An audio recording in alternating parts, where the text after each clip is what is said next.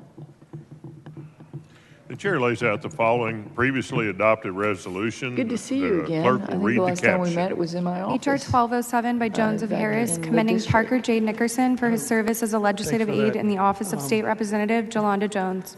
Chair recognizes Ms. Jones. You may go. Thank you, Mr. Speaker. And members of the committee, my name is Fred Cerise. It is with great honor that I rise today to speak about someone who has made a significant impact in my office for the legislative process. I want to take a moment to recognize and honor Parker Nickerson. Parker, if you would, please stand up for his exceptional service and dedication to as a legislative aide. And indeed I want you to know that Parker's from my hometown, Houston, Texas, but he's also a junior at the University of Texas. Our frontline staff he's regularly going to care medical for children school. who have been abandoned by the parents or caregivers. And I just want to find express my themselves sincere pregnant as a gratitude result for of sexual Parker's abuse. tireless efforts in supporting and advocating for the people of Texas, especially when it comes to health care, public policy, and I eagerly look forward to witnessing his continued success and achievements in the future. Thank you, Parker. I really appreciate your services. Unfortunately, and despite the dedication of rank and file APS and CPS employees, we too often are told that they are unable to begin an investigation of abuse and neglect until the patients are discharged from the hospital, in some cases with their infants with them.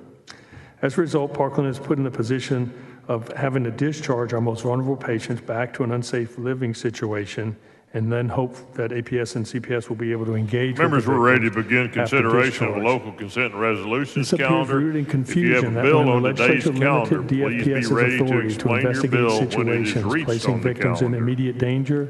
It meant that children or vulnerable adults who are temporarily hospitalized but who will return to those neglectful situations are necessarily not in immediate danger because the abuse or neglect is not occurring in the hospital.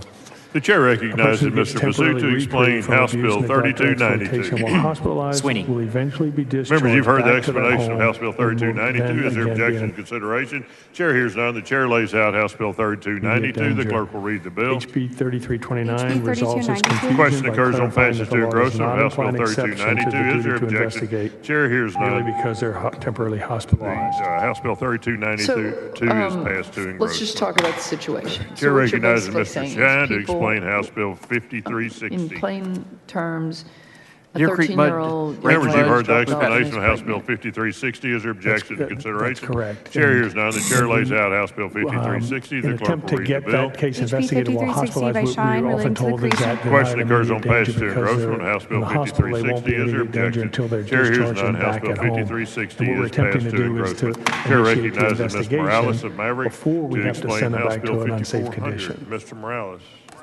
Ms. That Morales. seems pretty common sense. And we've got, and the agency has been working with us on this, but there still appears to be a fair amount of confusion, and it's a common occurrence for us. So, wow, so you... Members, you've heard the explanation from House Bill 5400. Is there objection to consideration? Chair hears none. The chair lays out House Bill 5400. The clerk will read the bill. If you would state your name for the record. HB 5400. Question occurs on passage to engrossment. House Bill 5400. Is there objection? Chair hears none. House Bill 5400 is passed to engrossment. Chair recognizes Mr. Goldman to explain House Bill 5418. Members, you've heard the explanation. House Bill 5418. Is there objection to consideration? The chair hears none. The chair lays out House Bill 5418. The clerk will read the bill. HB 5418. Question occurs on passage to engrossment. House Bill 5418. Is there objection? Chair hears none. House Bill 5418 is passed to engrossment. So when I'm dealing with medical cases in the hospitals, the investigation, the whole investigation is carried out while the Members, parents the next and few child that are still in coming the up hospital. are resolutions, So and if there's they a separate will kind of case require a going on record with, vote. Teenagers and pregnancy, I feel like that should be The in chair the bill, but recognizes that's Mr. literally Hong not to in this explain bill. HCR So if we wanna 34. have a Bob local Paulson, problem Members, you've solved heard the legislation. explanation with of CPS, HCR 34. I Is feel there like we could objection do to that at a local consideration? The level chair and not hears none. The pass a chair law lays that out applies to the whole HCR state. 34. The clerk will read the bill. What's going to HCR happen 34 in by the way that Holland. The question children's occurs on hospitals, the adoption in of my experience, HCR are going to 34 use is, this. excuse me, this is a record vote. The clerk will ring the bell. Parentectomy. That's when the parents are removed from the hospital. So, and the child is still in the hospital. And that happens on most of my CPS cases. All of them are investigated while they're in the hospital. Voting aye. But this terminology, Have all saying members that they're in voted? immediate danger while they're in the hospital, that will be There being used to remove the 143 parents ayes, more 0 quickly from the nays, hospital the and not give resolution their is attorneys adopted. time if they're able to, get representation. Chair to catch recognizes up to Mr. medical Burns to records and that explain kind of thing. HCR So what 110. we've seen Thank in you, this, Nate. Members, you've heard the I explanation had a of recent case HCR where the 110. Is there parents actually objection to activated consideration? The chair that. hears none. The chair It was lays a- out I HCR call it a faux 110. shaken baby The because clerk it will ended read up the being a bill. vitamin HCR K 110 by deficiency Burns. The baby, question for occurs on instance. But those parents on were the removed adoption of after HCR 110. They invoke their right to an attorney. It's a record vote. The They were in clerk the will middle ring of the the bell. CPS investigation. They said, "Ooh, this is more than we Show thought Mr. it was Bell gonna voting be. aye. Let's get our attorney." They hired the attorney. I'm a CPS consultant. We rushed to the hospital, and they had kicked those parents and the grandparents, by the way, Have all out of members that voted? hospital. So I feel like the opposite is going to happen, and we have no Have all protection members that's in voted? this bill. I've seen There being no 140 bills before ayes the and House 0 or the nays, Senate that have any HCR protections. 110 We have is a roundtable adopted. about these problems. We have The chair a recognizes couple Mr. bills Bell that of tried to Montgomery solve those problems, and they to never got to their explain bills. And HCR so I'm very 112. concerned. Thank you, Mr. When Speaker. I see a Texas bill like this, Legislative it's Medal of actually Honor, speed U.S. up, Army no Sergeant Major protections. Jerry We need L. conflict Bell. of interest protections. We need Members, you've heard the parents to be able to get their explanation of medical HCR records and their 112. attorneys Is there sit down in a objection to timely manner consideration? so that they can The get chair the hears second none. The opinion so chair that they lays can out HCR prove their 112. The innocence. clerk will But read the no, bill. hospitals are going to take HCR this and go, 112 by Bell imminent danger, Montgomery. boom, we're done. The question Under occurs CPS, on the imminent adoption of danger, that HCR applies to 112. This is a removal, record not vote. The investigation. clerk will ring the bell. CPS, they can investigate anytime they suspect abuse. They can be there and investigate. Okay. The level is not imminent danger for investigating. It's only if you are going to Have all remove members the child voted? from the parents. So this is very confusing. There being 143 ayes and 0 nays, the resolution I is always adopted. appreciate your... Sorry, I'm upset about it. Yeah, no, you're very passionate about it. I think we have a problem. Okay. I think that maybe the bill might have some implications that we... The chair recognizes we're not Representative thinking Gonzalez about. of El And so Paso we have to explain Senate Bill 37. I don't want to take Hazing. forever today. Members, you've heard the Have 10 explanation of days Senate Bill left in the session, but this is 37. Is important to there get it right. objection to consideration? Chair hears none. The chair Mr. lays out Shreves, Senate Bill 37. The clerk will Do read you the bill. understand where she's SB coming from? 37 by Because Bell. Question we occurs have on seen passage this, to and we have engrossment had of Senate Bill issues in 37. hospitals. Is there objection? Chair hears You know, none. Senate Bill 37 We're is passed passing to bills about engrossment. The chair FACN networks, recognizes and Mr. we are Smith to uncovering explain some Senate things Bill that are not 52. good. Hospital visitation. Members, you've heard the They might explanation serve of their Senate Bill purpose. They 52. Is may there have been a objection to little too consideration? The strident. chair So hears none. The how chair do we lays out balance this? Senate Bill 52. The clerk will read the bill. SB 52. Question occurs on passage to engrossment of Senate, of passage to third reading of Senate Bill 52. Is there objection? Chair hears none. Senate Bill 52 is passed to third reading. Just to allow. There Chair is recognizes confusion Mr. Manuel about to whether the explain Senate Bill investigation can start in the 135. hospital. I mean, that's a reality. Members, you've heard the that explanation of Senate and Bill we see it in 135. Is there child objection cases, to we see it in consideration? The adult chair hears cases. none. The chair lays out Senate Bill Most 135. The clerk will read the bill. SB 135 by West. The question occurs on passage to third reading of Senate Bill 135. Is there objection? Chair hears none. Senate Bill 135 is passed to third reading. The chair recognizes Mr. Guillen to explain Senate Bill 252. Members, you've heard the explanation of Senate Bill 252. Is there objection to consideration? consideration. The chair hears none. The chair lays out Senate Bill 252. The clerk will read the bill. SB 252. The question occurs on passage to third reading of Senate Bill 252. Is there objection? The chair hears none. Senate Bill 252 is passed to third reading. Chair recognizes Mr. Raymond to explain Senate Bill 280. Military. Members, you've heard the explanation of Senate Bill 280. Is there objection to consideration? The chair hears none. The chair lays out Senate Bill 280. The clerk will read the bill. And then SB retrain 280 some was of the Question added. occurs on passage to third reading of Senate Bill 280. Is there objection? The chair hears none. Senate Bill 280 is passed to third reading. The chair recognizes Mr. Kissman to explain Senate Bill 317. Senator Sparks. Members, you've heard the explanation of Senate Bill 317. Is there objection to consideration? The chair hears none. Or is this a? The chair lays out Senate Bill 317. The clerk will read the bill. SB 317. Question occurs on passage to third reading of Senate Bill 317. Is there objection? Chair hears none. Senate Bill 317 is passed to third reading. The chair recognizes Mr. Holland to explain Senate Bill 348. Members, you've heard the explanation of Senate Bill 348. Is there objection to consideration? The chair hears none. The chair lays out Senate Bill 348. The clerk will read the bill. SB 348, Vice President. Question occurs on passage to third reading of Senate Bill 348. Is there objection? Chair hears none. Senate Bill 348 is passed to third reading. Chair recognizes Mr. Shine to explain Senate Bill 361. Appraisal Review Board. Members, you've heard the explanation of Senate Bill 361. Is there objection to consideration? The chair hears none. Chair lays out Senate Bill 361. The clerk will read the bill. SB 361. Thank you. The question occurs on passage third reading of Senate Bill 361. Is there objection? Chair hears none. Senate Bill 361 is passed to third reading. Chair recognizes Mr. Goldman to explain Senate Bill 372. Members, you've heard the explanation of Senate Bill 372. Is there objection to consideration? The chair hears none. The chair lays out Senate Bill 372. The clerk will read the bill. SB 372. I have. The question occurs on passage to third reading of Senate Bill 372. Is there objection? Chair hears none. Senate Bill 372 is passed to third reading. No, you're going to have to lean in. Yes, sorry. Chair recognizes Mr. Diallo to explain Senate Bill 374. Within 24 hours or the Members, you've heard the explanation of 72 Senate Bill hours. 374. Is there objection to consideration? The chair hears none. The chair lays out Senate Bill 374. Clerk will read the bill. SB 374. Question occurs on passage third reading of Senate Bill 374. Is there objection? Chair hears none. Senate Bill 374 is passed to third reading. Chair recognizes Mr. Hefner to explain Senate Bill 414. Members, you've heard the explanation of Senate Bill 414. Is there objection to consideration? The chair hears none. The chair lays out Senate Bill 414. The clerk will read the bill. You know, the child's ready for discharge. Question occurs on passage third reading of Senate Bill 414. Is there objection? Chair hears none. Senate Bill 414 is passed to third reading. The chair recognizes Ms. Click to explain Senate Bill 485. Is that an Members, you've heard the explanation of Senate Bill 485. Is there objection to consideration? The chair hears none.